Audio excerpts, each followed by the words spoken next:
I was literally born out of the womb of a lineage of disobedient women. All you need to do is to live by your integrity and your values regardless of anybody else's behaviour. Hi, I'm Amisha and this is episode 4 of The Future is Beautiful. Thank you to all of you that have been listening, supporting and sharing our podcast during this first week. It's been great to connect with you through our online group and receive your feedback, so please keep this coming. My guest today is artist, activist and entrepreneur Samantha Roddick. I first met Sam around 10 years ago when I started to work on ethical and sustainable projects in London. I was immediately struck by her unapologetic, direct manner and her ability to say the things that many of us struggle to express. The next day I asked her to be my mentor. She said no, but a few years later wrote the afterword to the collaborative book, The Future is Beautiful, which inspired this podcast. As a rule, we don't edit these interviews, but our conversation ran way over time, so we had to with this one. Of course, rules are made to be broken, and Sam is a wild woman. We speak with frankness and depth on activism, sex, and death. I hope that you enjoy this interview. Welcome to The Future is Beautiful, with me, your host, Amisha Gadiali. On this show, we explore the weave between politics, spirituality, creativity, and sustainability. Every one of us has ideas and personal experiences to share that can lead us to a brighter future. Despite the challenges we face as a global community, or the pressures that we meet in our daily lives, when we stop and dare to dream, to ask ourselves the big questions, and to share what we are already doing, we create the future that we wish to wake up for. That future is beautiful. I'm delighted this week to be joined by Samantha Roddick, who is a creative, an activist, an entrepreneur, and just an all-round inspiring woman. Sam, I want to start just by asking you how you became an activist, because that's really how I think of you. Oh, I was literally born out of the womb of a lineage of disobedient women. And my dad actually is also I think he's he's a typical kind of man that he was born in the 40s, but he was radical in the sense that he was 3 sisters and was kind of orphaned by the time he was 8. So all of his adult references were women. So therefore he is like a natural born feminist, doesn't have the he's still misogynistic because we're cultured into misogyny, but the very core of him, the most important parts of him were the barrier to anybody kind of sabotaging my mum. Mm-hmm. So, and my grandmother, who was defied social odds, and my great-grandmother, who also defied social odds, and they were Italian, born in rural Italy. I think there was this just element of activism and justice is not just only about survival, it's actually about a lineage of values that were passed down and passed down and passed down, that regardless of what your social situation was, that we came from a position of championing what we thought was right, because half of my family are very poor or come from a very poor background, and then actually half my family were a lot more wealthy, both from my mother and my father's side. So there is that kind of intermix of understanding both worlds. My grandfather was a grain trader and started a bank in his town, and but my grandmother was born in basically an orphanage in Liverpool on that side. My grandmother again was born from a very poor family, not very poor, but they were skilled poor people, like carpenters, but in rural Italy. But my grandfather, who she had an affair with, came from a very wealthy kind of circus-owning family, right? Mm-hmm. So both of those kind of come with that concept of entitlement and understanding of hardship. And my grandmother was actually poor in the sense that she was a single working class woman with 5 kids and had to kind of surreptitiously how do you say that word? Like in a hidden way, opened up her own business that, you know, created her own capacity to look after her children, but nobody knew she was a business owner because she was a woman and blah blah blah blah. Oh wow! So she did it in secret. Yeah, she did it in secret and pretended to be the manager. Wow. So, like, you know, this survival technique was very threaded through our family, but then on top of that, my grandmother was kind of her first marriage, not the affair, but the first marriage was an extraordinarily abusive marriage, where my mum was brought up in a household full of terror, and so my mum's sense of injustice was really born from really witnessing my grandmother's strength and capacity to hold everything down, and see my grandmother liberate herself from a situation that socially was not allowed to be liberated from. You weren't allowed to divorce from an Italian family. And so my mum had a lot of admiration for the way that my grandmother dealt with things, and how, like, she shifted from being a victim into being a liberator of her own soul. And my mum, that was the fuel, I think, for my mum. So I was brought up with this kind of, like, my great-grandmother, she basically gave all her land away to the tenants. She was like a wealthy great-grandmother, wealthy woman who was a socialist, but she did it out of revenge for her cheating husband.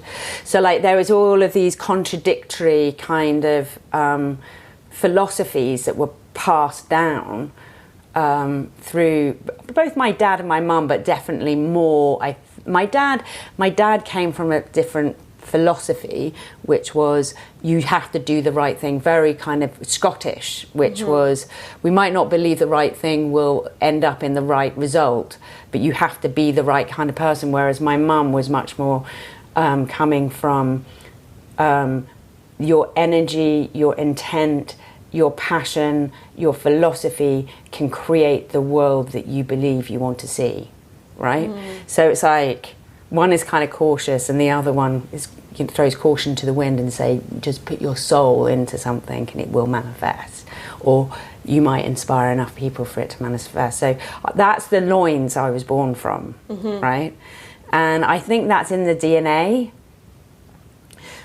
Personally, like, I don't think it was like it's nothing to live up to, but it's something that you're born in the blood, the boiling bubbling blood of, and that's what it feels like to me. It's like ancestral, this ancestral line of that really goes through my mother's side, but my father has grounded me in principles that can't really be argued with, like perspectives of all you need to do is to live by your integrity and your values, regardless of anybody else's behaviour, and that will keep you in good stead, right?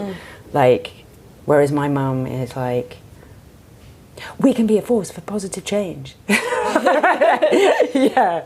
And we know that the combination of your mother and father, like, for those listening that don't know, your mother started the Body Shop, but they built it together. Yeah. And it was really the first ethical business of that level, that scale, and that had such a strong justice and campaigning edge to it as well. I think it was one of the first companies, like, my mum took the Quaker as her, my mum was a teacher, right? So she started off as a high school, secondary school teacher, history and English teacher. And she was a teacher as a vocation, because she loved to learn, and she loved the source of ideas and kind of inspiration.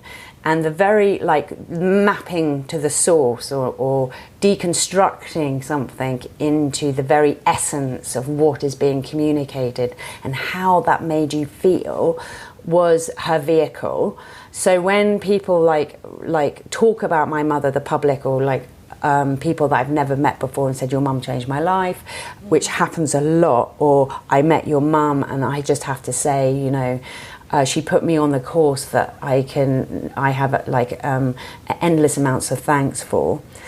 They talk about her like the first teacher they had that opened up their synapses to thinking. And so you can see the lineage of her passion for teaching, which is not only to be the teacher, but also to be the student at the same time. And that's what's so beautiful about a fantastic, inspirational kind of educator, is that actually they have the capacity to really describe what it is and about learning that has sparked their own passion, right? The mechanism of, I'm going to transfer why I love this and how it has affected my whole kind of stratosphere of thinking, or changed the course of the way I experience or perceive the world. That's what a great educator is. It kind of introduces them to the mechanisms of getting to the essence of something. And that's what she managed to do. And she turned her shops and she turned her company into a classroom. Where she could learn and educate herself, and B, where she can transfer that information to the public or to her staff. And that's why there was such a huge, incredible kind of body of people who loved what she did. And they were and the thing is what my dad did is he created the structure for that to be able to exist without interference, because so many people tried to sabotage my mum, and he was sold into her heart, right? And he also had matched her heart and his integrity, because he was such a he built his his own kind of foundation on principles and integrity. So when anybody tried to dismantle my mum, which everybody always does to a strong woman, opinionated, blunt, like even in their own company there was a huge process of like, can we co-opt the power from this woman who is actually really confrontational, really demanding, like pushes me beyond my comfort zone, is publicly unafraid, therefore I'm embarrassed, right? All of those processes would happen around my mum because she was fierce, right? And my dad would be like the shield. And I think that's my greatest form of like admiration for him, that he remained this kind of true understanding of what I believe as incredible principles of masculinity, which is actually to be not submissive, because it's not submissive, it's actually about relaxed in your sense of protection. Do you know what I mean? Not being aggressive, but just immovable. His protection towards my mum was immovable. I mean, they had huge fights and he, you know, whatever, but he would not let anybody dismantle her, really, until their own company grew so big that they actually both got dismantled. And actually my dad got dismantled before my mum, and that was the downfall of the whole company. Not from my perspective, it's still going strong, but like, you know, because my mum didn't have the force of my dad behind her. It's interesting of like, I guess the way that we need other people, and we need to kind of create teams, and we need to work together in order to allow our own strengths to move forward. This idea that we really can't do it all on our own. Yeah, I think that's a very kind of this new concept, not a new concept, but this philosophy that we've been living, which is individualism, to the extent that actually that one person shines above all others, and somehow we delude ourselves to believing that they got there without any kind of assistance or, you know, systems around them that basically allows them to shine. Or even a profiteering kind of engine is kind of deluded, right? It's like, so therefore, like, there's all this feeling of sense of inadequacy that it creates a lot of insecurity, because it's like, oh, I can't expect myself to be that. But not realizing actually we're all a part of the mechanism, like, that we have to actually mirror all the things that we care about in each other, like all the qualities of admiration, I think. Like if you have a quality I admire, I should mirror that, right? That a way to strengthen your quality is to mirror your quality, you know, and then we've got double, right? You know, or like quadruple, or allow you to have your expression of it without curbing it, and me to have my expression of it, and that might then end up being intangible, like, you know, starting to create a whole organism rather than, you know what I mean? Yeah, totally. Because if we're trying to move out of some of the status quo and some of the conditioned patterns or policies or whatever it is that our lives are directed by, we need to strengthen each other in that quest, and keep the parts of each other and ourselves alive that want to create something new or want to create something better. Otherwise it gets really tiring and really lonely. Yeah, and it's really paternalistic, like in the sense that you sort it out, I don't need to do anything. Yeah. Do you know, like that kind of, what we're doing to our government right now is having expectations that they're going to fulfill our needs without actually necessarily participating in where they're directing themselves. Like, you know, like how I think about this on a daily basis. How am I indicating to my government that actually it is unacceptable to be in a relationship with Saudi, right? I do not want to have a world that is investing in an industry that's about growth of conflict, right? Like it's simple economics, right? This isn't about the story of who did what. This is actually a story about economic return and an industry that's for profit. So when you invest that amount of money in it, you have to have a return out of it. And where do you get your return? Well, you get it from the increase of conflict because there's an increase of need. So how do I do that? Well, I don't fucking know. But actually, I should be communicating to my banks, I should be communicating to my government, I should be withdrawing from corporations that are actually financially profiteering, understanding which corporations they are, and kind of demanding a form of transparency, right? And making sure all of my capital, my investments, and whether it is the industries that I'm supporting on my daily domestic life are not, and it's kind of like that kind of proactive involvement from literally writing a letter, vocalizing it to my community, financially withdrawing. All of that is a form of communication. Like, it's not just one thing that my government is going to wake up from. It's going to be waking up from this mass withdrawal, like, of saying this is unacceptable behaviour.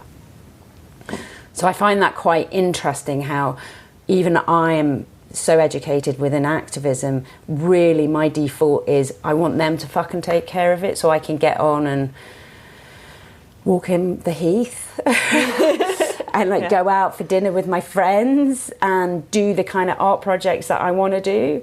But that's not what actually being a conscious citizen is about, is it? It's like, it's quite interesting. Yeah, so there's a, how do you manage that of like all of the different things to be involved in and to take part in, and also trying to find space for, you know, for ourselves within that and for our creativity? Well, I think that's quite interesting because it is a battle. I mean, anybody who is really proactive is exhausted and burnt out a lot of the time, right? Yeah. Like, activism can kill your soul, and actually you can become humorless and righteous. So it's a really problematic, like most of the, I mean, I used to say, if you look at what I do, I'm spending a lot of time around activism, but if you look at my community, 90% of them are not involved in activism.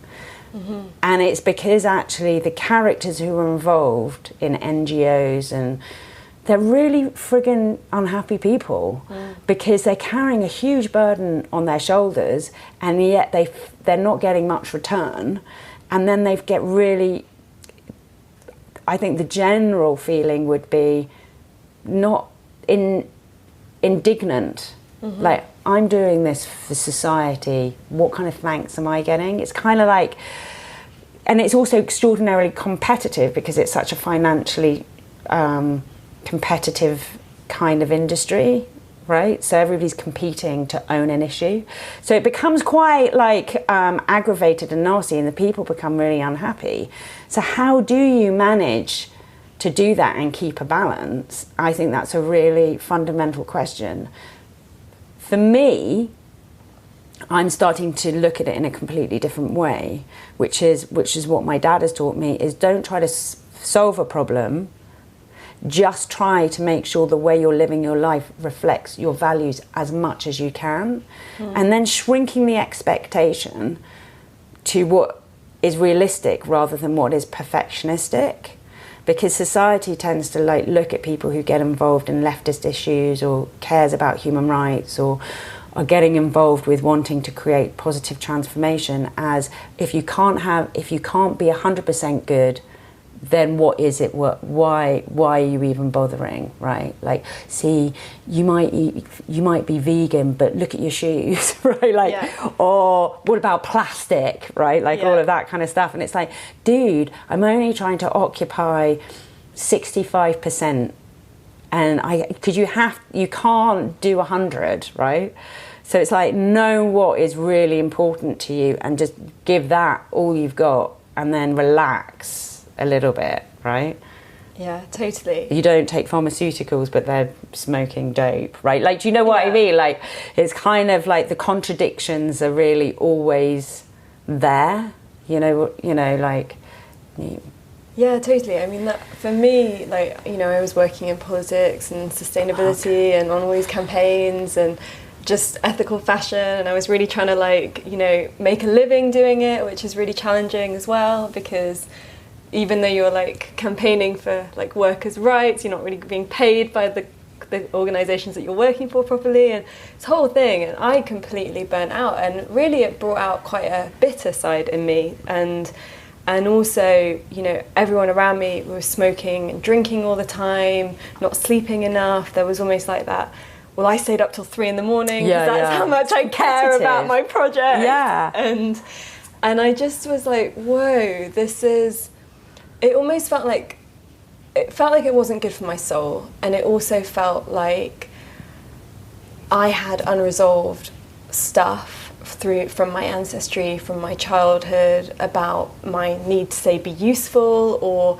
other things that were being projected out in that desire to change the world. Yeah. And I had to really take a step back, and in this project, which started off as Think Out Vote, started very much when I was in that space, and then it's kind of like in the shift of it to being like the future is beautiful. It's actually about that weave of how these different facets of who we are come together, and I really feel like now I've been able to relax a little bit, like not feeling guilty if I do sometimes take a paper cup from a coffee shop, right, or these things that used to like drive me mad because I was trying to be perfect all the time in my impact, and now I feel like it's more about having a philosophy and a set of values, a general way of being, and in that set of values is also things about taking time, enjoying nature, having a breath for myself, being able to come into projects and work with like a clear space in my heart, in my mind. That those are also parts of what it means to me to be an activist. Yeah, I definitely think that's really important. I mean, I have got like my own things that I section out, like in my lifestyle, like don't take Uber. Mm-hmm. Right, and the people are like, why? I was like, well, because I don't like the way they treat their drivers, and I don't believe in a slave economy. So that was like a big no-no. Like, I believe in an economy that is based on people having enough skill in order that they can take pride and be paid properly, right? So that's for me. I don't believe in Uber, but then. And I didn't drive till I was 45, right? So then I learned how to drive because, so there is a contradiction. I was like, okay, well, I didn't drive till I was 45, so I've got my carbon footprint. Do you know what I mean? Yeah. So that is contradictory, but then I will not eat factory meat. Yeah. I only eat what I think is called happy meat because I hate the way that animals are treated, but I do eat meat. So it's all kind of basically irrational, but like on my domestic level, but then I know where my principles are based, right? So like, I'm just about to get rid of my dryer. That's one commitment. I think I fucking can get rid of my dryer. I do not need a dryer, right? And so that's going, but going to donate that. So that's kind of like, I think in those kind of ways on a domestic level, you can kind of be irrational and just say, these are my irrational zones and this is what I can champion and that's about striving. Okay, I've done that now, I can do something else to make it align with my values, right? And then on an activist basis, I don't ever think I have to win anything. It's just actually about wanting to transform. I think the more impact that you want, the smaller the project should be. And then if you want to spread an idea and kind of affect something that you've got no true control over the outcome, you go big.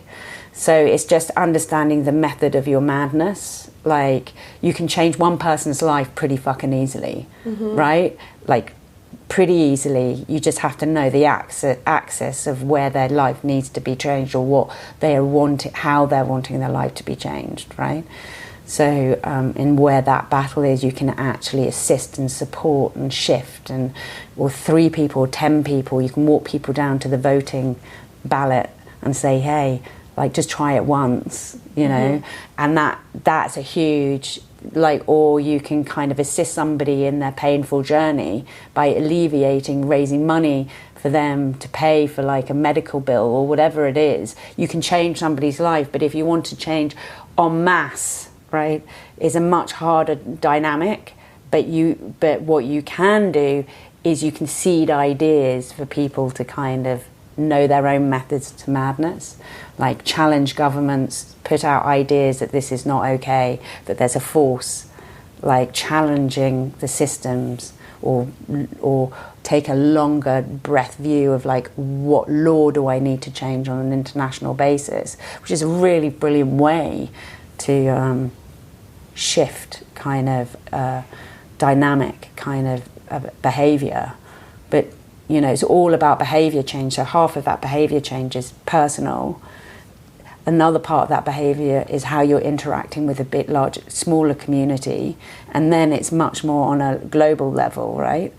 And it's like, for me, it's like I'm understanding myself on each aspect. And that becomes my holistic way of dealing with activism. But on a personal friendship basis, it's all about somebody's values are not their politics. I've got a huge political kind of range of friends because it's all about how they treat people and not necessarily what they believe.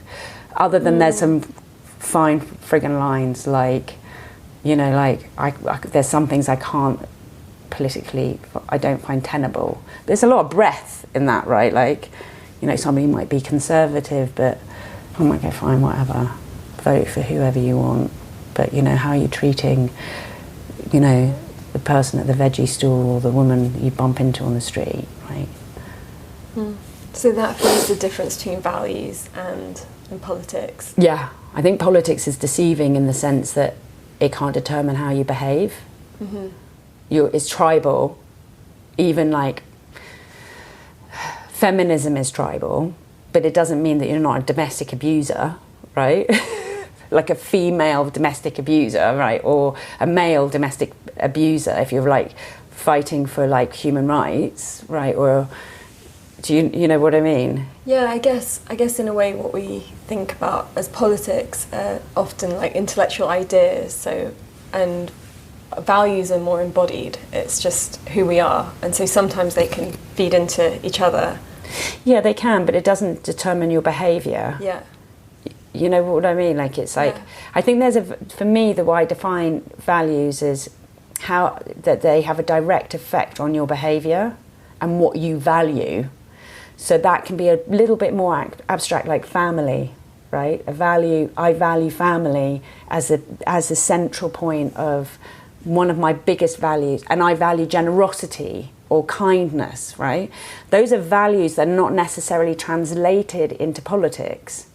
Like they are in terms of policies, but they're constantly shifting. They're not sure bets, right? Like, do you know what I mean? Or how that then gets translated into a structure can really go against the principle of what you believe is family, right? Like, for instance, like paternity leave. Do you know what I mean? Like, that's not necessarily covered by any fucking political party other than maybe the Women's Equalities Party right now. You know, that's a really important value, that men have access to their kids in the same way as women do, in order that they can have the capacity to bond without the pressures of, like, you know, like their bond isn't diminished, right? And that women are, you know, are treated equally. Like, you know, that might not really translate into policy, right? Yeah, totally. So when you were in your early 20s, you were already by then exposed to so many different issues and campaigns, and been on all these adventures and worked on all of these cool projects. And what was it that made you want to set up Coco De Mer? Oh my God. Okay, well, what was... okay. There was two things. I was living in Canada, in Vancouver. So along the west coast of North America is probably the most politically, sexual politics is so advanced there, because the conversation has really been had in a really quite academic, intellectual and community-driven way, right? Like the queer community of West Coast America is advanced in its sexual political thinking.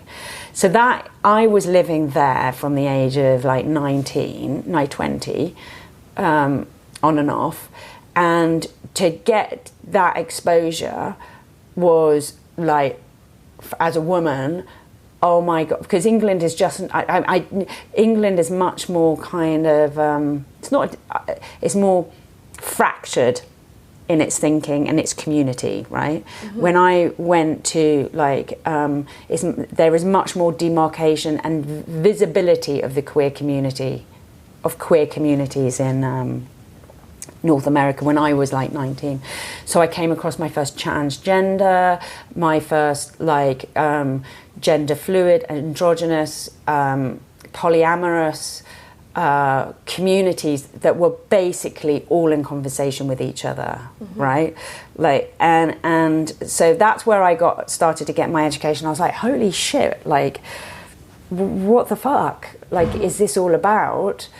But it also is so freeing in the sense where when you're really young and you haven't yet kind of identified your own kind of sexual preferences or your sexual identity, there's a lot of fucking options, right? Which is fantastic, because you can try out each one, right? Because you don't know who you are or how you express yourself. So to be hanging out and befriending and also questioning my own identity and being opened up to like a serious sexual feminist political dialogue was just like, is like going to university. And that was like, I mean, I'm 46 now, so that was like 26 years ago, when this kind of conversation did not happen in London. It did not happen in England, like at all in the same way. You have to seek it, and there I didn't have to seek it. Or conversation, right? Yeah. Well, what I'm really interested in is how, like, all of that exposure that you've had to talking to people about, you know, things that in England, especially then, people didn't talk about so much. Like, what you kind of came to understand of the relationship between our sexuality and society, how we kind of operate outside of our sexuality. Well, I think what was really incredible is I think over the 10-year period of talking to my customers, it changed my relationship to sex. And that's where I got a lot of my healing from, right? Because people don't go to their doctors and people don't go to their psychotherapists very much and talk about the nitty-gritty of their sexual fears, life, desires and insecurities. But with Coco De Mer, because it was kind of implemented by me, it had a lot of emotional warmth and compassion towards it, right? So when I opened up Coco De Mer, I did a lot of research with sex and disability groups and like really brought in a wider than a mainstream experience in order that I could create a very inclusive environment, right? Mm-hmm. And the thing is that you also have to think that somebody who isn't able-bodied tends to be a lot more sexually innovative than people who are able-bodied. So I was kind of like, went into different communities, and that then really educated me. But then when my customers used to confess, I used to say it was like the most public private confession box in England. You really realise that the difference between people's language of sex is very emotionally dissociated, right? Mm-hmm. The area that is the most frightening for people is actually their feelings and their emotional responses, is not necessarily their orifices and what they do. So like we have a lot of judgments like, ew, I wouldn't do that, that's gross, right? Mm-hmm. Like whether it's to do with, depending on what orifice or what, it doesn't even really matter. But there's a lot of repulsion associated to sex, and that repulsion is very much associated to your own emotional reactions and shame and ways that we're made to feel sexually inadequate, and the fact that socially we have sold a lot of myths around sex. Mm-hmm. So people are generally, clearly, like I used to say, there are no experts in sex. We're all experts, you know, in our own kind of universe, right?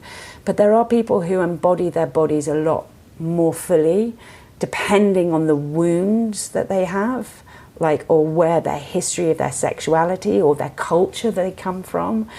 And so I just really feel that we have a very disassociated understanding of sex based on the fact that we have been told by practically all religion that you have to be wary of sex because it's a beast that's untamable or that has to be tamed, which is a very disembodying understanding of what it is, right? Because actually our sexuality is who we are. It's an expression of who we are. It's not a physical act, it's emotional, spiritual, and it's sometimes expressed physically, sometimes it's not, right? Sometimes it's very contained within our imagination. So we have a very twisted understanding about our sexual identities, right? Our personal sexual identity, because we're looking at it as almost something that is something outside of who we are rather than occupied with who we are. And so therefore, like things like the words like emotional, like sexual compassion, sexual kindness, sexual empathy, like sexual strength, they don't come into the conversation of who we are. What does it mean to be sexually compassionate, right? Mm-hmm. Or sexually kind, right? Are you being sexually kind to yourself? Are you being sexually kind to somebody else? Or how are you judging like somebody else's kind of vulnerability within their own sexual kind of self, you know, like, because there's a lot of harsh judgments going on. So for me, I find like the idea that on an individual level we can be very, very liberated, but we're always capped by the way we think about sex on a social level, because there is a limit to that liberation based on what is socially acceptable and what isn't. Mm-hmm. So, you know, I find that really interesting. So now I'm not necessarily, I can really help people on a personal sexual level, and it's very joyous to be able to do that. But for me, I'm much more interested in questioning our social sexual identity and looking at our social sexual philosophy and actually our social kind of sexual aspirations, right? Mm-hmm. Because for me, something like consent is a conversation that we haven't really had in a sophisticated way yet. Like, our whole society is non-consensual. How can we expect to be sexually consensual? Like, we literally, you know, like, if you look at the top of the top I'm wearing, right? We've bought it in good faith, but it hasn't been transparent to how that has been made, right down to the thread. So I have actually bought something in good faith, but I haven't consented to sex slavery. But yet, when you go for your job and interview, you're given the hours, but the culture would be that you have to work extra for no more money, right? Or you have to take your work home. Well, that's not a consensual act, right? Our government is making deals that we're not necessarily consenting to as a society, right? Whether it's fracking or whatever you may be, or capping the nurses' pay, right? We are in this situation where we're constantly being violated. Our consent is constantly being violated, and we have to dig and fight for the truth and transparency. So how do we expect to teach children or have an expectations on ourselves to understand what sexual consent is? Because sexual consent is transparency, and negotiation is not a no or a yes, right? Because you don't know what you're saying no to, and you don't know what you're saying yes to half the time. Do you know what I mean? And also just the cultural norms and in a patriarchal society around a lot of this stuff means that there's just so much in everyone's individual and the collective shadow when it comes to this stuff. Yeah, and the commodification of sex makes it transactional, like, you know, so, and it's not then, therefore, like, a lot of it is about, will you do that, don't you do that, like, you know, it's all about, like, it's all about your value as an individual is based on how you're sexually expressing yourself, or how society sexually perceives you, right? So actresses, for a simple situation in that sense, or a good-looking murderer, right, is more likely to get off, you know, his criminal acts, or get a lesser criminal charge based on how sexually, like, or society will mourn or be shocked by somebody who has done something kind of criminal when they're so good looking, you know, like those guys who have become models, you know, like, it's like, it's quite, or the Barbie and Ken killers of Canada who held a sexual value to them, right? Or diminished. They can be diminished for having sexual value, or diminished because you have none. Susan Boyle, the way she was treated, or Theresa May, you know what I mean? Like, yeah, totally. It's like hard to navigate existence with that hanging over your shoulder.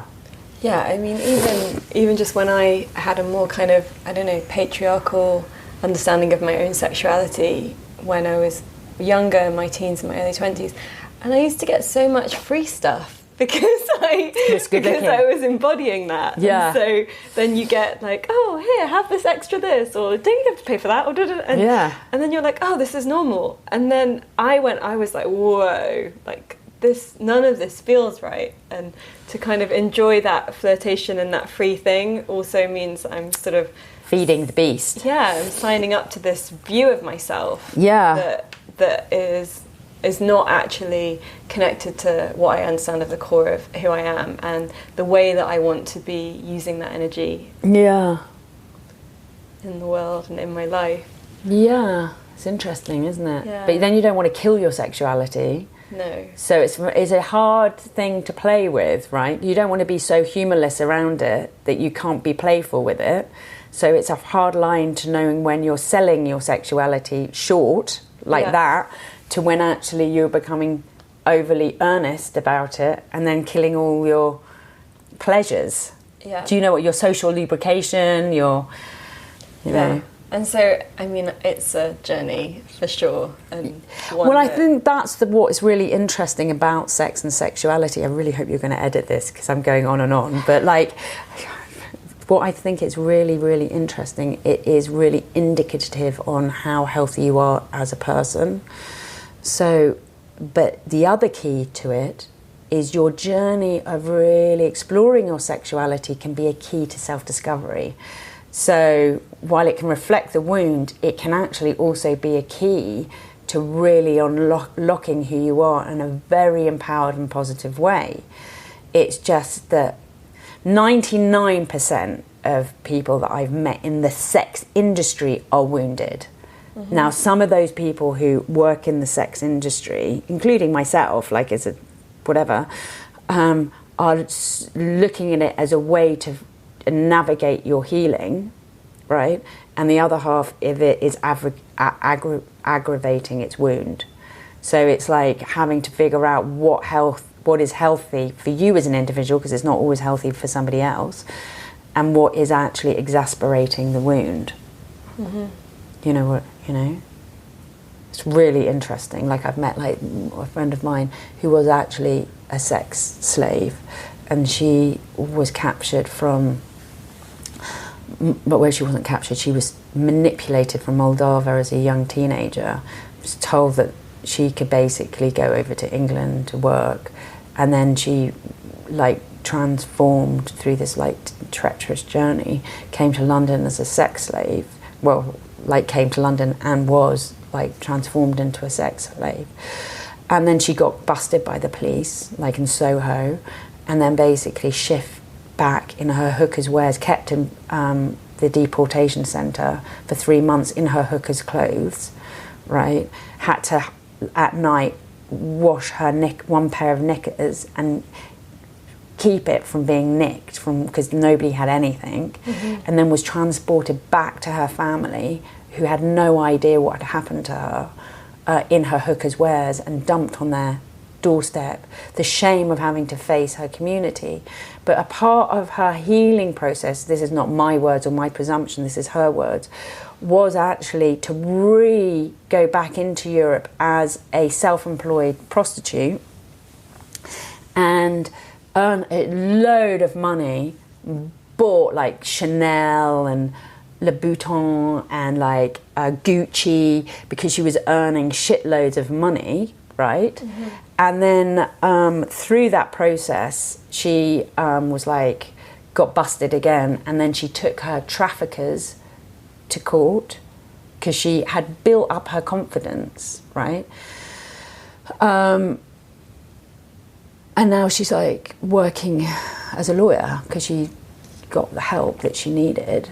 But one of the most important processes, she says, for her was to go from the healing process for her to be liberated from sex slavery and then to be her own boss. She says that she used to treat the punters like shit when she was a free prostitute, because she was like, you know, they say, oh, did you enjoy it? She goes, no, what the fuck do you think I enjoyed it? Like, she literally, it was a part of her reclaiming herself back, going back to that womb, reclaiming herself. So the journey of healing is a funny, twisty, turny, it's not straightforward. It's not just about getting therapy. I mean, clearly she's had shitloads of therapy now, and she's, you know, been retrained as a, you know, she got retrained as a legal assistant and then a lawyer. But that journey was really tough because she wasn't earning as much as she was as a prostitute. Mm-hmm. So it's really interesting, like sexual wounds are very, very interesting. They're so deep and close to our emotional body, where they're enmeshed into our emotional body. They're an expression of our emotional body. So, quite interesting. Yeah, I mean, that example really shows very graphically what the process of healing our wounds is really like. Yeah. That it's not like you go to therapy and then it's all like la la la la la, and then like suddenly everything's all like la la la la la. It's like actually the facing of our wounds, and often it has to take us a bit deeper into the darkness sometimes. And it's complicated. Her relation with prostitution is complicated. Yeah. Because it was her liberator as well as her enslavement. Yeah. Right?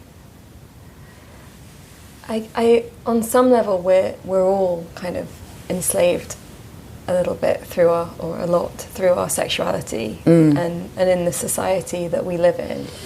What I know, obviously, on a one-to-one level, it's much easier, but if one of our friends listening wants to just start to dive a little bit deeper into liberating themselves, how would you recommend that they go about that? Well, it's very difficult because, like, say, for instance, somebody who is sexually repressed, it's very difficult because each journey is so individual. I just think there's an interplay between safety, like creating a safe space for your body and your emotions and your sexuality to exist, to pushing your boundary on playing with your sexuality.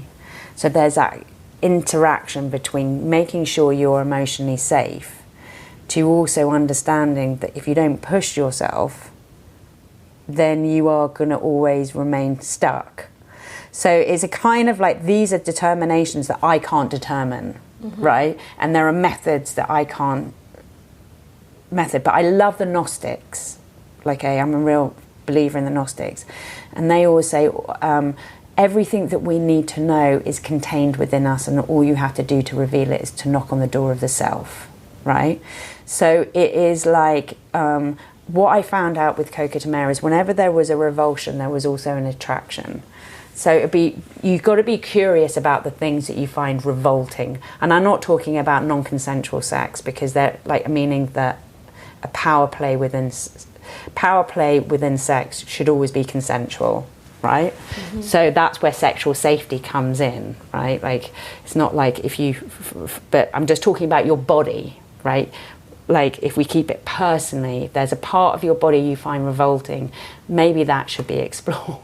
Because it's all like, sex is very much about so married to shame, right? So how do you de-shame yourself and explore yourself, that it's not something just about communicating and connecting with somebody else, it's fundamentally about connecting with yourself, right? So how do you start that process, say if you're really disconnected, of exploring your sexuality by creating a safe relationship with yourself? I mean, that is like the best foundation course you can have, like not being afraid of any part of who you are and not being afraid of your own decisions, right? I mean, that's very liberating. So that's one way. I mean, like if you came to me and said, oh, I've got a real problem, I would be able to look at you and be able to say, well, have you tried this? Or like, not physically, but just kind of explore the psyche around where that issue is, right? I don't know, because if you take somebody like me, for instance, who was really sexually expressive but actually inside was quite detached, how do you take that sexual expression and then reattach it to your emotions, right? So it's kind of, and who can also cut off from my sexuality but then be so expressive. So it's like this kind of like really contradictions that people hold a lot. Like, generally what you're used to doing, you should do the opposite. Yeah. Try the opposite. Do you know what I mean? Yeah, totally. If you love doggy, try missionary. Maybe not that, that's so simplistic, but I do think it's about your emotional relationship. Yeah, and this is the bit that I find really interesting, that the more that we can that we really can connect and be in our emotions in whatever it is that we're working with, whether it's our sexuality or whether it's just how we relate to one another in day-to-day life or how we relate to our values, if we're able to have more health around our relationship to our emotions. And that's something that I feel is so cut off with the kind of patriarchal, misogynistic society that we're in. Yeah. There's so much about performance and like what we project outer. Yeah, exactly, and how you're judged from an outside perspective. Yeah, rather than what's really going on. Yeah. And so you take the sexual example, like somebody may appear very confident and up for anything, and, you know, like awake in that sense, but the inner world might be completely different. And it might be their mode of operatus. There might be like what I was, which I would have said, which was sedating myself with sex. It was my drug. Like, not like that I was a sex addict, I wasn't, but it did help my pain level, right? Like my internal pain level. So like when it's been so useful, how do you switch your relationship with it? It's a tricky journey to find, like, which is quite interesting journey. Yeah, definitely. And there's so many things that we use for this, whether it's sex, whether it's, likes on social media, or whether it's alcohol or drugs or whatever it is. There are all these different things that we use to kind of escape or to numb down that really just being with ourselves and how we really feel, and examining the parts of ourselves that we're less comfortable with. But I mean, for me, I find that I think what's really interesting is, what does sexuality store? Like when I did the Kabbalah, it stored a lot of anger for me, right? When I'm in a relationship that's dysfunctional, it has stored a lot of resentment for me. So when your sexuality is cut off and like inactive, is that a physical issue? Is it an issue? Are you really, if it's not an issue and you're not unhappy with it, there is going to be no motivation to address it, right? No matter what people say or what people think. So let's put away that judgment, right? That it should be, because shoulds are irrelevant. But if you are unhappy about its inaction, or you have a nagging feeling that is not right, and you might want to address it, you have to ask yourself: is this physical? Is this emotional? Is this spiritual? Right? And for me, I've noticed that my emotions are very stored in my sexuality, so it can really hold resentment, like wounds in a relationship, and then fights, and then I can feel my sexuality cut off, right? And as soon as I start to address that emotional resentment, it floods back. So it's like your relationship can really kind of like shift your internal emotional relationship can really shift your sexuality from and give it fire and belly, right? So it's really important, because your sexuality can be a messenger of your emotional kind of gauge, even in your relationship, because sex is an amazing connector. It's an amazing connector with spirituality, emotional, and a physical connector to somebody else. It's the only really thing that you know when you're not alone, because you're like combined out in bliss.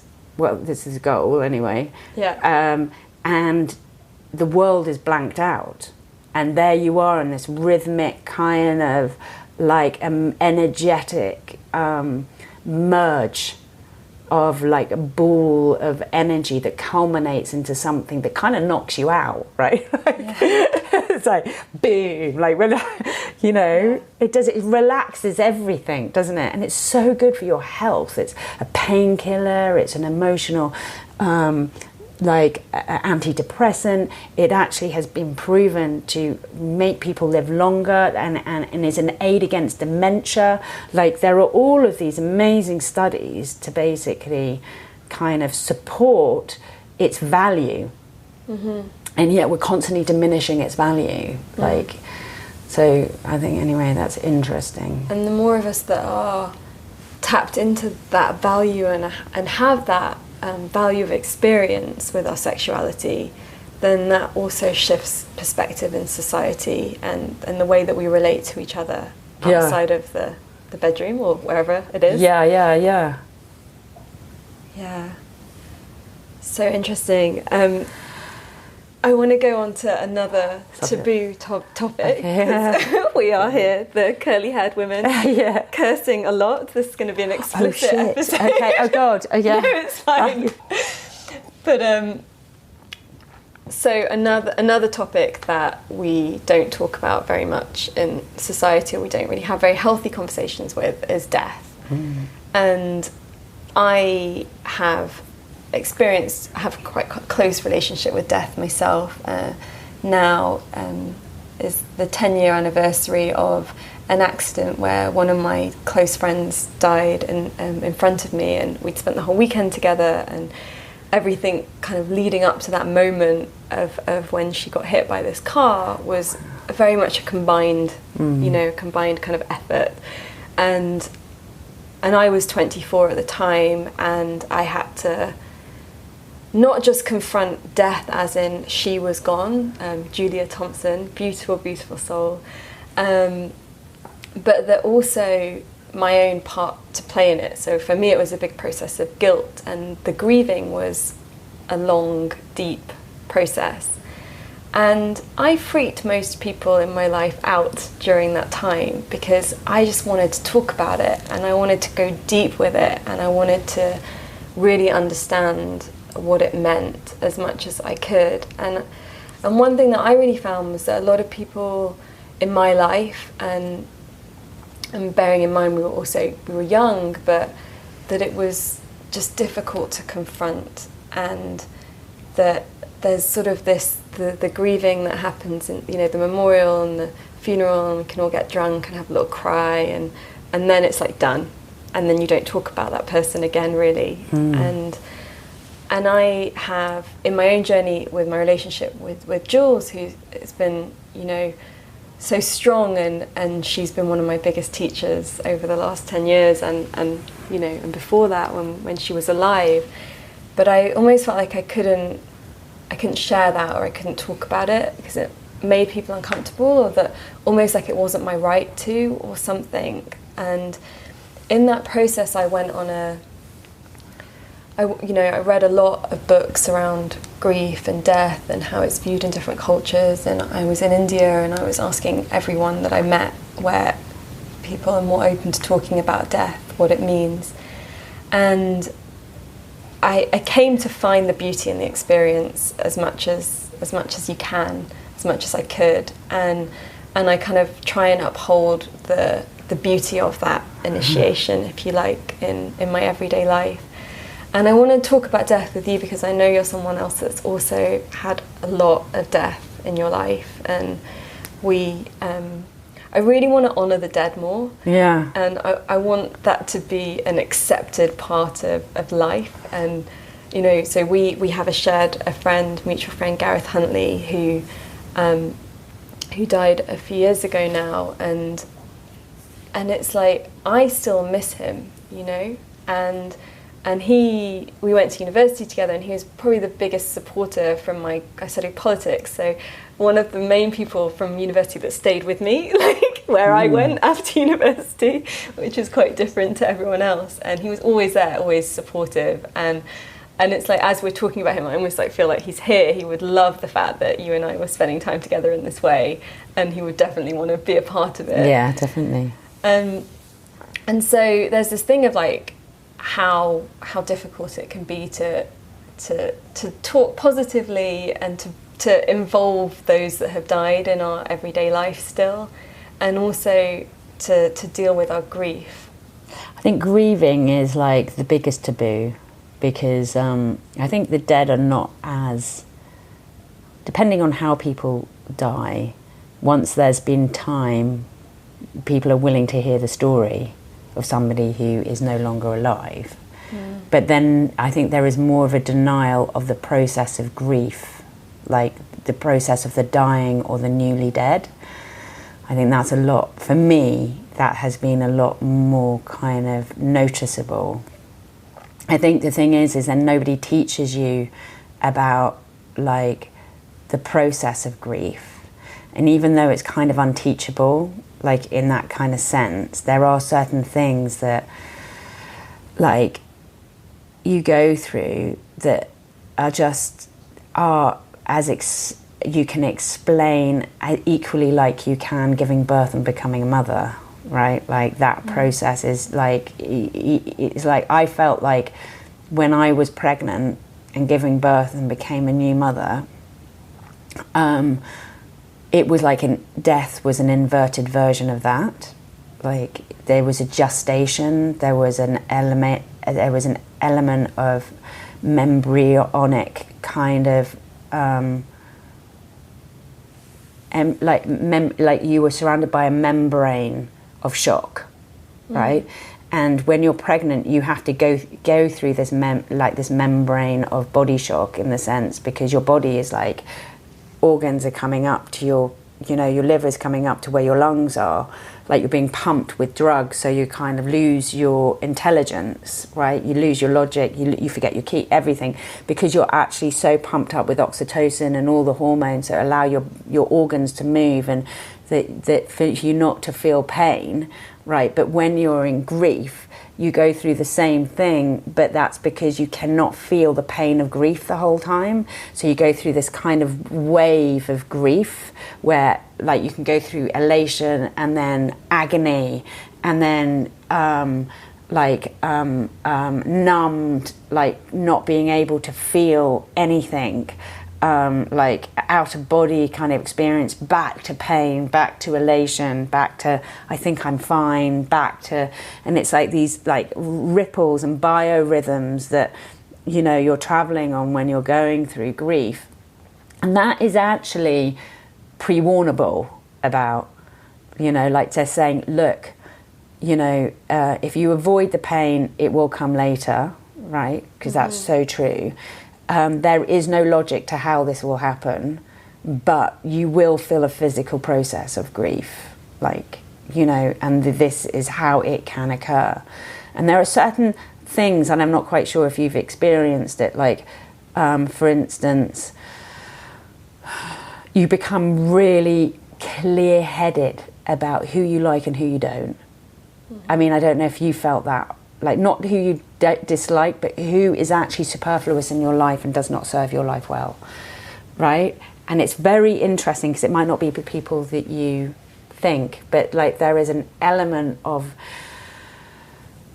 pain and the physical reaction to pain that can actually give you clarity, a form of clarity, or make you very unclear, right? Depending on how, where you are. Like my dad made some terrible decisions, when he was mourning my mum for himself, and I made, and I made some decisions that I thought if I had been allowed myself to make them would have been the best decisions for me. Do you know what I mean? Mm-hmm. So you're in this heightened state of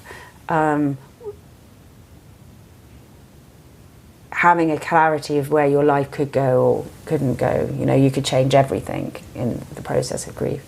And I think that's quite interesting. I think the type of death also, for me, really affects the way society basically deals with it, and that's just Western society. And I think the thing is that our whole society philosophy is based on fearing death.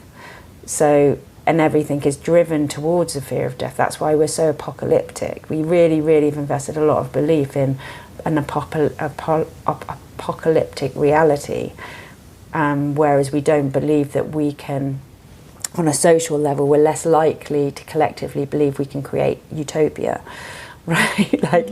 And yet they're both fantastical. We've been believing in the apocalypse since the beginning of recording of history, right? So, and yet it still hasn't happened yet. But so when my ex-husband died, it was very different from when my mum died, because he ended his own life, and people were very frightened of things mental health, but not only that, the amount that people call people who commit suicide cowards. But actually, when you think of it, it's actually probably one of the most, not courageous as in morally brave, but courageous as in it must have taken a lot of courage to do that.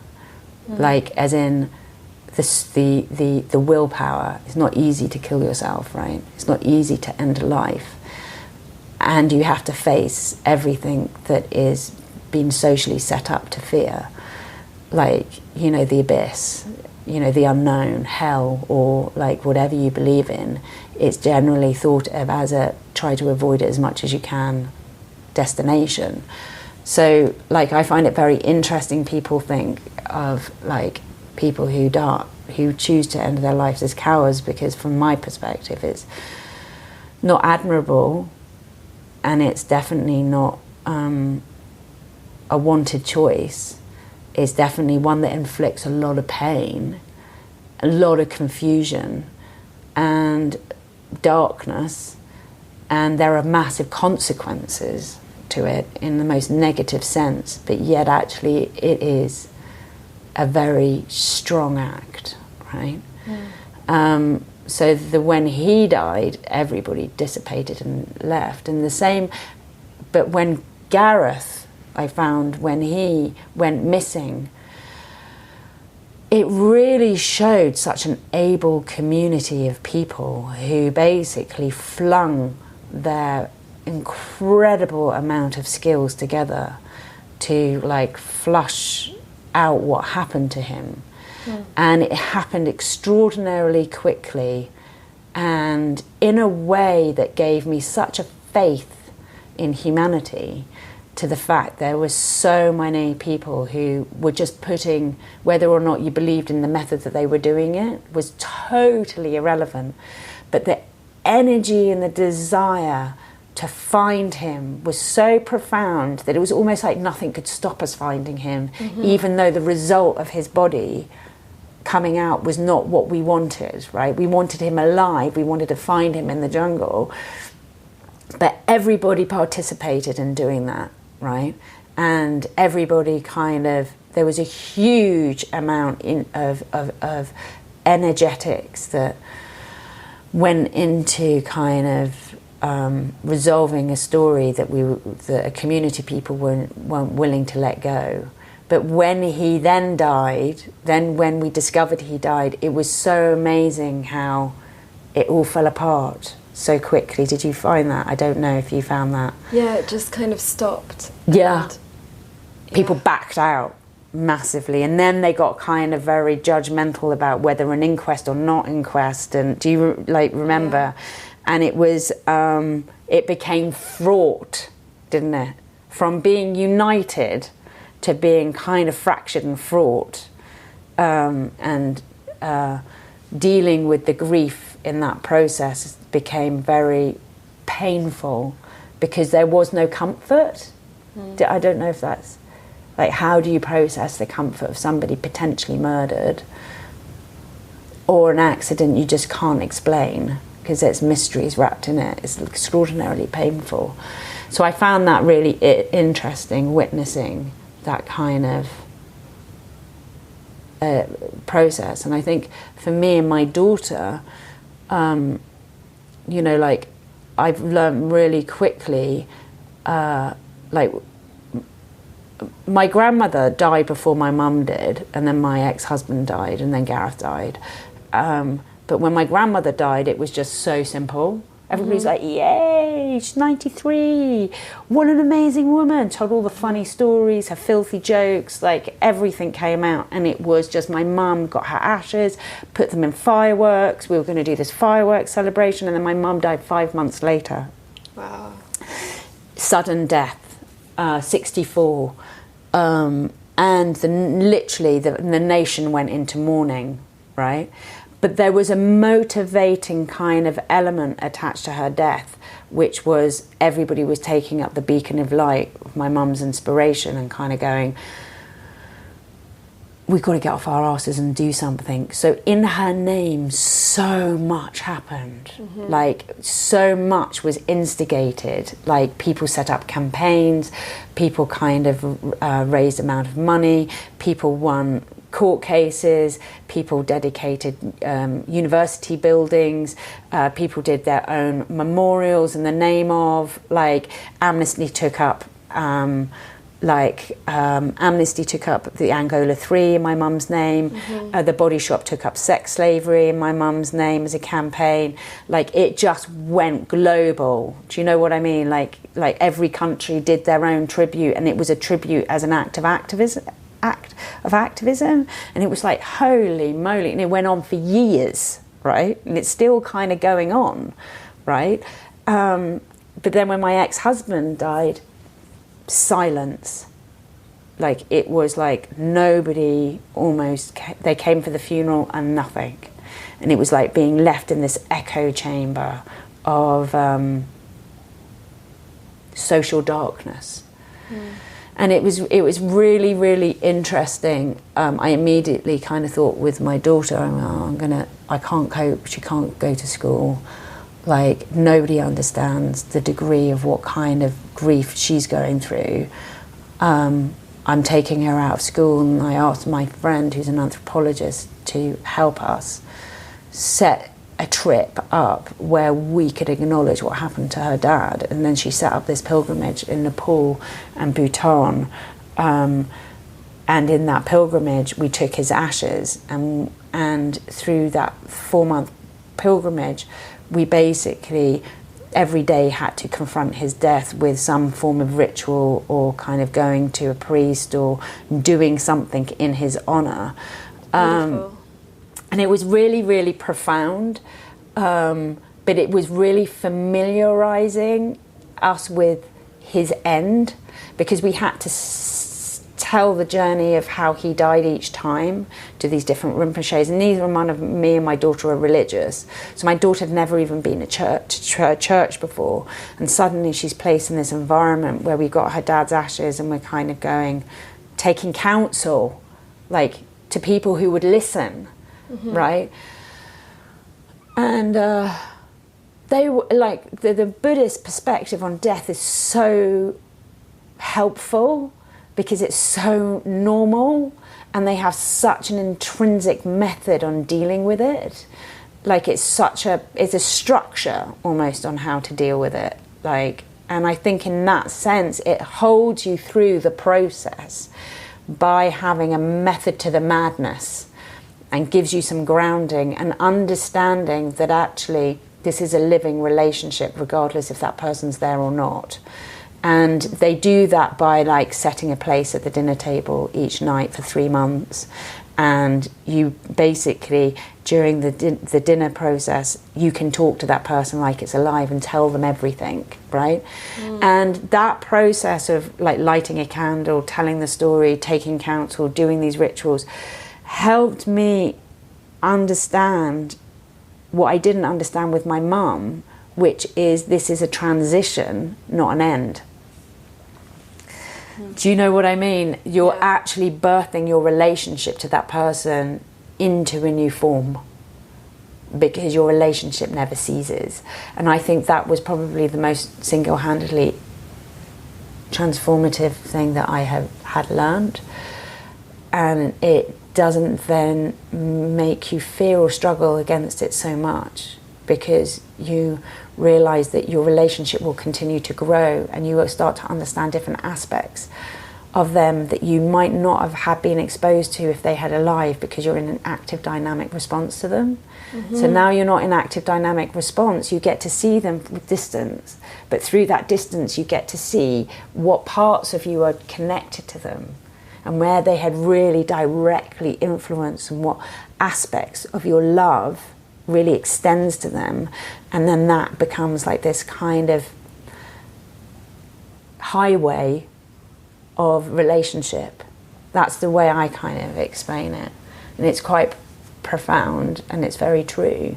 So a lot of my friends who have had experiences of death, they come to me a lot now, because I'm like, you're not trying to kind of comfort them in their grief, but try to help inform them of the process of grief, because you can't shield anybody from it. There is no fucking remedy, right? There's just the phoenix and the fire, right? Or the fire and then the phoenix, right? Yeah. It's the beauty of healing, though, that you can be shattered and then you can reform yourself in much more kind of beautiful mosaic of who you are. And I think that's what I've seen with my daughter, like having access to the capital that we have and the time that we have, the luxury, but also the intent of going, I'm not going to do this normal. I'm going to look for everybody who can assist her journey in her reclaiming herself back through this process, which took 4 years. Like, time isn't quick. You can't speed up this process. 4 or 5 years, you know. She's still who she is. It's not saying that, you know, she's on a clean deck, but she's amazing. But the thing that surprised me, as soon as she experienced that heartbreak, and it was like an earthquake shattering, you know, a fault line in her heart, like this, you know, what it actually did, which I just couldn't believe, because you're going through this kind of like process of grief, which is overwhelming and physical and like co-opting. It co-opts who you are. I saw an immediate, and she was only 13 at the time, an immediate what do you call, symptom of her becoming deeper and more compassionate and caring, because her emotional language suddenly had the depth that you wouldn't want any kid to have, but she had it because she had gone through that experience. And you're like, shit, that's fucking wild, right?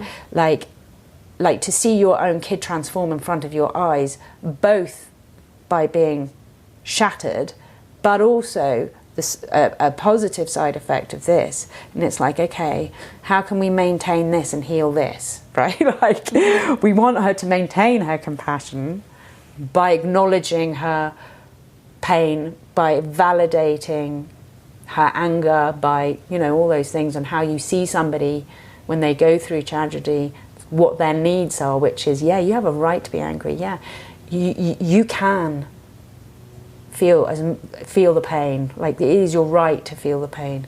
It is your right to express your pain. Like, how do I protect that space for her while society not judging me and her?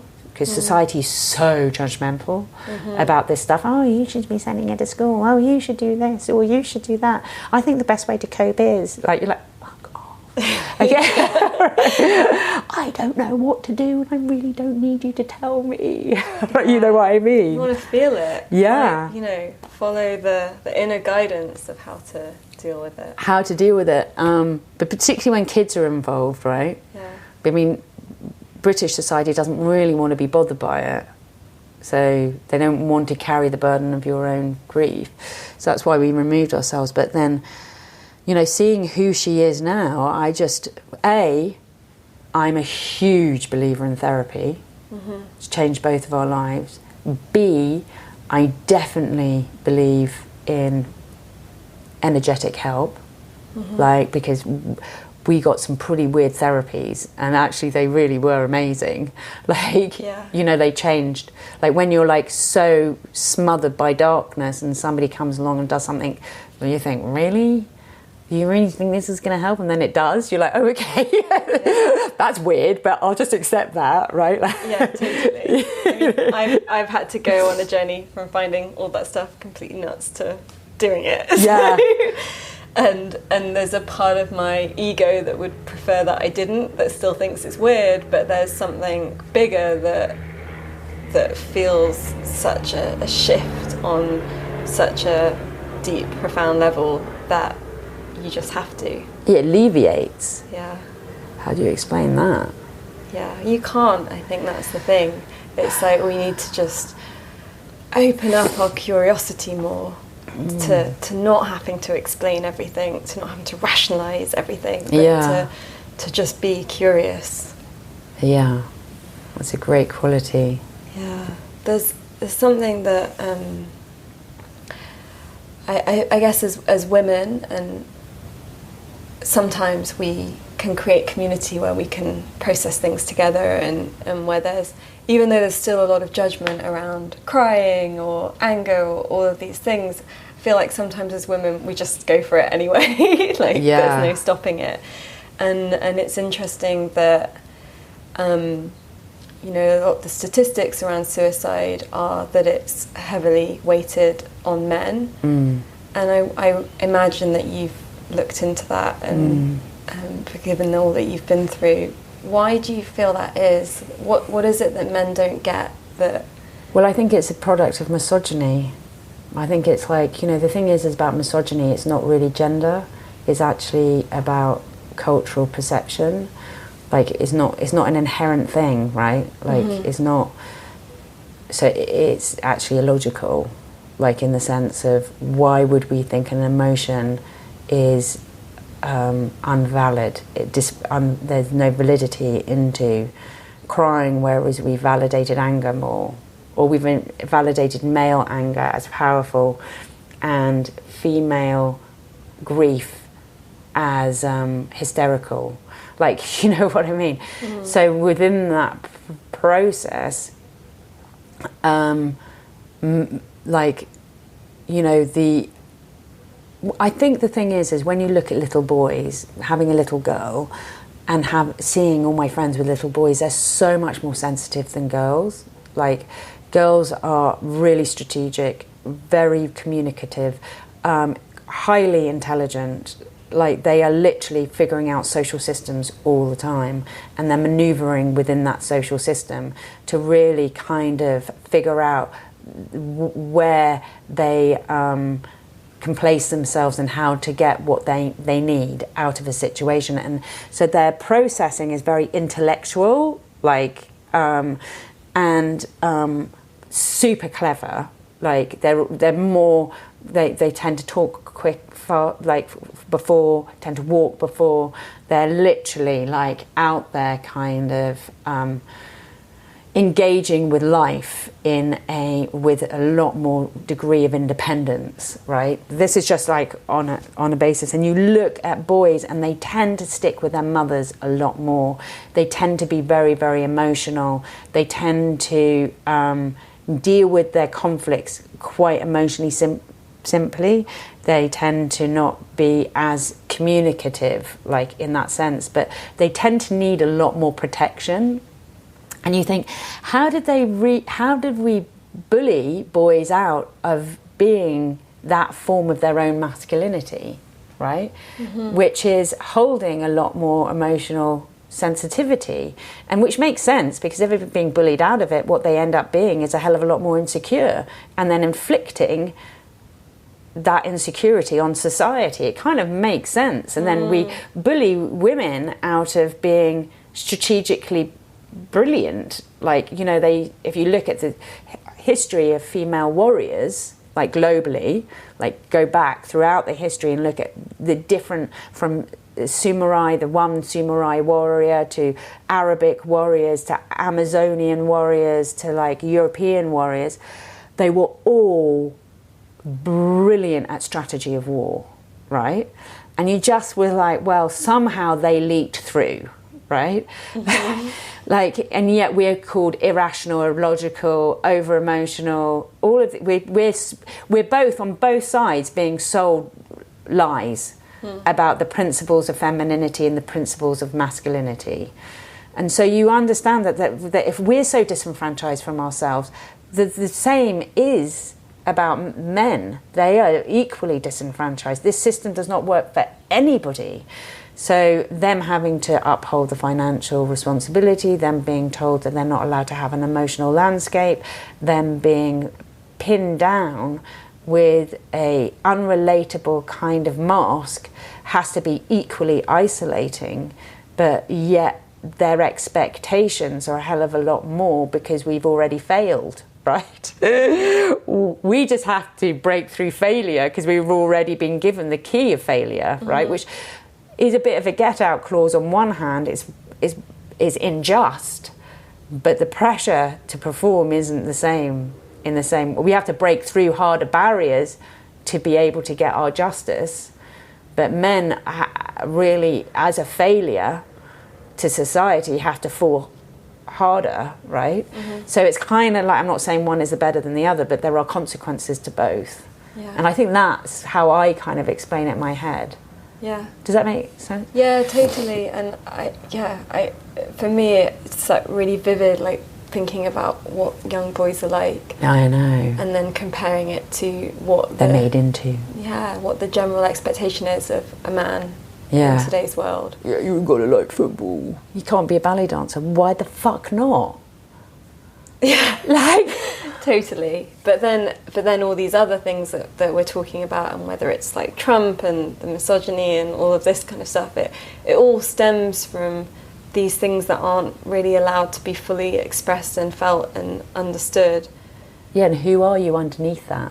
Yeah. Like, I'm seeing you as this, but actually I haven't even inquired who you are. And, you know, how many times have you heard like, oh, I like my man to be a real man? Like, I mean, we uphold the rigidity of what is sexually appealing in a man equally to how men uphold what is sexually appealing to women. Like, how many times it's like, oh, I can't handle a man that cries, right? Turns me off. Like, I've heard that so much. And you're like, fucking hell, how are we supposed to break out of that? You know? But I do think it's quite interesting how there's been a swing of, like, you know, with the conversation of feminism now. Like, somebody posted on a Facebook wall, I don't know if you're the friends, that there was a poster saying a meeting to talk about male rights because men are being forgotten in this feminist age. You're like, fucking hell, really? We've only been there 5 seconds. Like, we haven't even, like, we haven't even got equality yet, and now we're like, you know what I mean? It's like nuts. But then there is equality missing for sensitive men, for men that want to be outside of what that. Yeah, but it's not or other, is it? Yeah. Right. Like, if you get a real feminine society, a real equal society, we will have equal paternity rights. Like, that's what feminism fights for, is a fair playing ground, right? Yeah. It's not. It's supposed to be equal. It's not.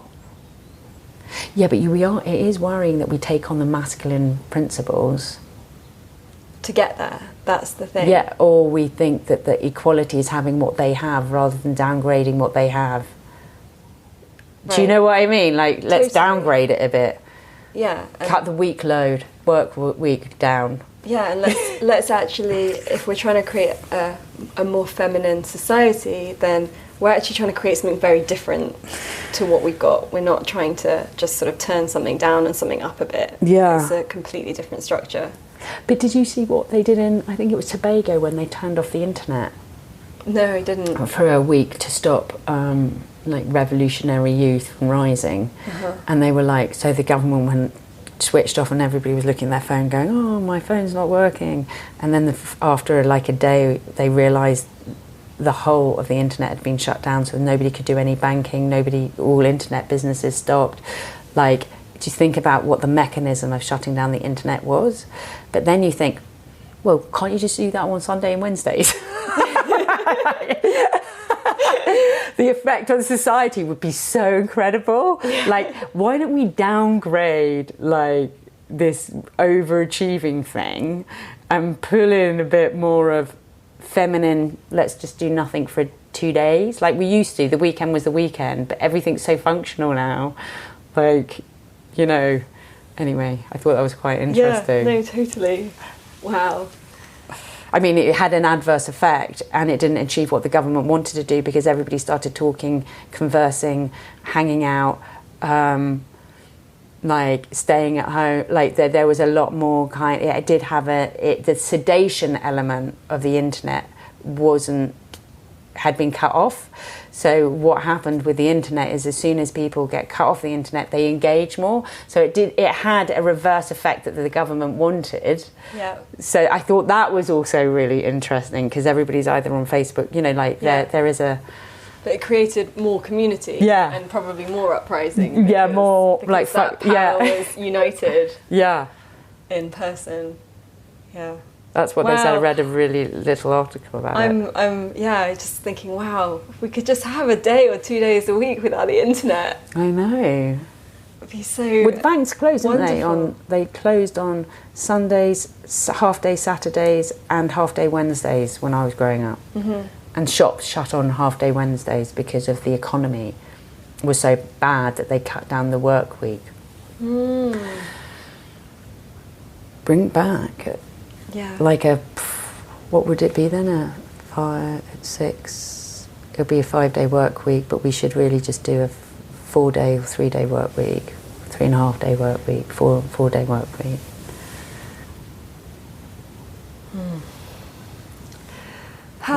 So much. Yeah, I know. Hero.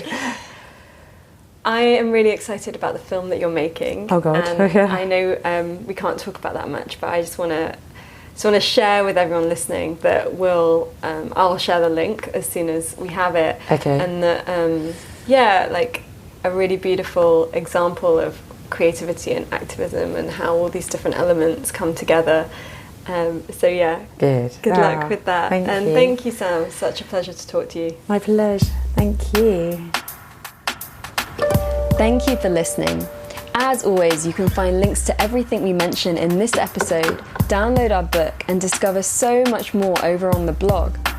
We don't believe in selling you things you don't need through this podcast, and so it's made possible by you, our community. If you loved this and would like to contribute to our Patreon campaign or join our online group to connect with other listeners, please visit www.thefutureisbeautiful.co and click on community. Please also hit subscribe and leave us a review on iTunes so we can grow. Here is to us, creating a beautiful future together.